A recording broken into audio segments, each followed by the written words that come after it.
La littérature ivoirienne à l'honneur à Rabat, au Maroc, au cours de la deuxième édition des Journées culturelles ivoiriennes.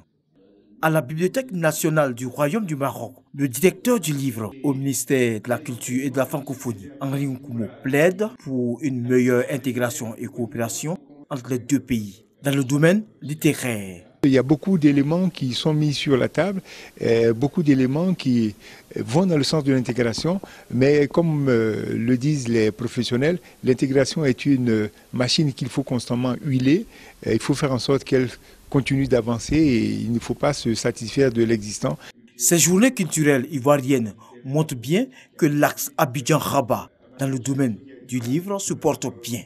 Des traductions en arabe des ouvrages Allah n'est pas obligé d'Amadou Kourouma et L'éternel amour de Maurice Bandama par des Marocains témoignent de cette vitalité.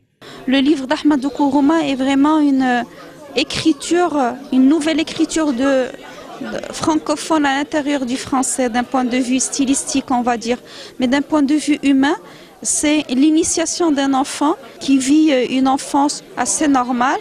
La traduction de l'ouvrage de Monsieur le ministre de la Culture ivoirienne m'a offert l'opportunité de découvrir la société ivoirienne, une société civilisée, une société digne de ce nom.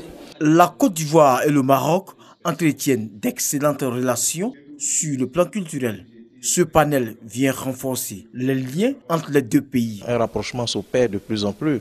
Au niveau de l'édition, il y a eu une coédition, donc c'est un rapprochement. Il y a eu aussi la traduction de 2 livres ivoiriens, c'est aussi un rapprochement. Il y a aussi une convention qui existe entre la Bibliothèque nationale de Côte d'Ivoire et la Bibliothèque nationale du Royaume du Maroc. C'est aussi un rapprochement. Et le rapprochement va s'intensifier. Il existe un besoin réel d'échange d'ouvrages entre les deux pays, reconnaissent les panélistes.